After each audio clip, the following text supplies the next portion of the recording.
کر دے دیں. نہیں، یہ بولیاں آج بدل گئی ہیں. یہ میلاد جلوس نبی کے عاشقوں نے دنیا بھر میں ایک مثال قائم کر دی. حیدرآباد دکن کے مسلمان نے سنی یونائٹڈ فورم آف انڈیا کے بینر تلے عشق رسالت، نبی سے عہد وفا کا بے پناہ اور غیر معمولی مظاہرہ، بے پناہ مسرتوں سے بھرا ایک مظاہرہ پیش کیا. اور اس سال تو حب رسالت کے ساتھ ساتھ حب الوطنی کا درس دینے والے نعرے بھی سنی یونائٹڈ فورم آف انڈیا نے جاری کیے ہیں. اسلام زندہ باد، ہندوستان زندہ باد، اسلام زندہ باد، ہندوستان زندہ باد کے بھی نعرے سنی یونائٹڈ فورم آف انڈیا نے اس سال جاری کیے ہیں. انشاءاللہ تعالی جب تلک یہ چاند تارے جھل ملاتے جائیں گے، تب تلک جشن ولادت ہم مناتے جائیں گے. ایسے میلاد کے خلاف بیان دینے والے کروڑوں آئیں گے، کروڑوں جائیں گے. اس زبان کا کیا حال ہوگا جس نے یہ کہا.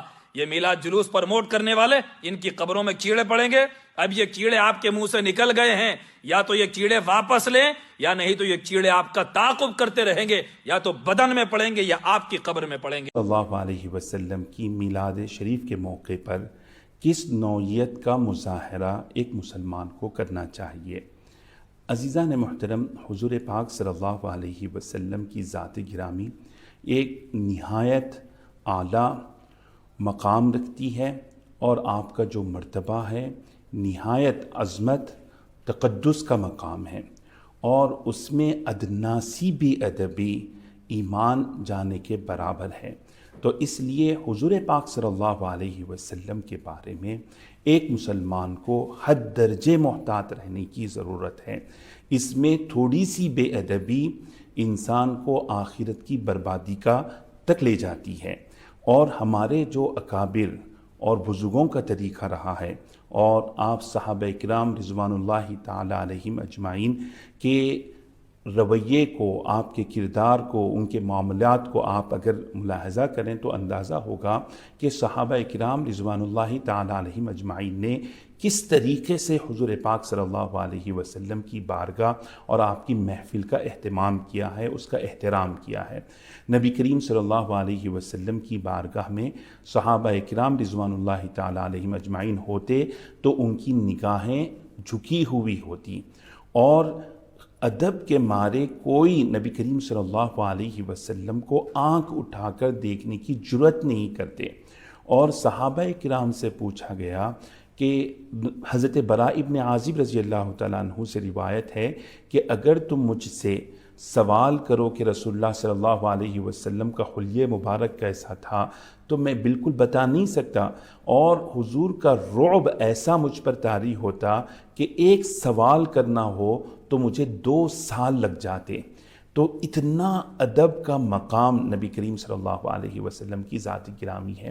اور جب صحابہ کرام رضوان اللہ تعالی علیہم اجمعین حضور کی بارگاہ میں ہوتے تو وہ ایسے مؤدب ہوتے، وہ انسانی شکل میں جامد مجسمے ہوتے، کوئی حس نہیں، کوئی حرکت نہیں، اور گویا کہ ان کے سروں پر پرندہ ہے. یہ مقام نبی کریم صلی اللہ علیہ وسلم کی بارگاہ کا ہے. شاعر نے کیا خوب کہا ہے، ادب گاہست زیر آسماں از عرش نازک تر، نفس گم کردہ می آید جنید و بایزید ایجا. کہ عرش آسمان کے نیچے ایک ایسا مقام ہے جو عرش سے زیادہ نازک ہے. اس مقام میں بارگاہ رسالت میں بایزید بسطامی، جنید بغدادی جیسے اکابر اپنی سانس کو گم کر دیتے ہیں. یعنی یہاں پر سانس لینا بھی بے ادبی سمجھا جاتا ہے. یہ اتنا عالی مقام نبی کریم صلی اللہ علیہ وسلم کی بارگاہ کا ہے. حضرت سیدنا امام مالک رضی اللہ تعالیٰ عنہ جب حدیث پاک کا درس دیتے تو آپ غسل فرماتے، عمدہ سے عمدہ کپڑے زیبتن فرماتے، عطر کا اہتمام کرتے. اس کے بعد نبی کریم صلی اللہ علیہ وسلم کا نام مبارک اور آپ کا ارشاد مبارک اپنی زبان پر لے کے آتے. ایک مرتبہ آپ کی محفل میں آپ تشریف فرما ہیں، اور آپ درس جاری رکھے ہوئے ہیں، سرکار کی حدیث بیان کر رہے ہیں. اس اثنا میں ایک بچھو آتا ہے اور آپ کو ڈنکتا ہے. 16 مرتبہ بچھو آپ کو ڈنک مارتا ہے، لیکن آپ اپنی ہیئت کو تبدیل نہیں کرتے، آپ اپنی بیٹھک کو تبدیل نہیں کرتے، اور اتنا آپ کا ادب تھا، جب بعد میں لوگوں نے پوچھا کہ آپ نے ایسا کیوں کیا، تو آپ فرماتے ہیں کہ مجھے گوارا نہیں ہوا کہ میں نبی کریم صلی اللہ علیہ وسلم کے ارشاد کو موقوف کر دوں۔ تو یہ مقام ہے نبی کریم صلی اللہ علیہ وسلم کے نام پاک کا۔ امام بخاری رحمۃ اللہ علیہ، ساری دنیا جانتی ہے کہ آپ کی عظمت کیا ہے، آپ کا مقام کیا ہے۔ ان کے دل میں نبی کریم صلی اللہ علیہ وسلم کی عظمت کیسی تھی؟ امام بخاری رحمۃ اللہ علیہ جب اپنی کتاب میں ایک حدیث شریف نقل کرتے ہیں تو اس سے پہلے آپ غسل کرتے ہیں، 2 رکعت نماز ادا کرتے ہیں، اس کے بعد ایک حدیث لکھتے ہیں، پھر جب دوسری حدیث لکھنا ہو تو پھر دوبارہ غسل کرتے ہیں، پھر 2 رکعت نماز ادا کرتے ہیں، اس کے بعد پھر جو ہے دوسری حدیث لکھتے ہیں۔ آپ بتائیے کہ کتنے ہزار حدیث بخاری شریف میں موجود ہیں، آپ نے ہر حدیث کے لیے علیحدہ غسل کیا، 2 رکعت نماز پڑھی، اس کے بعد سرکار کی حدیث کو آپ نے درج کیا۔ تو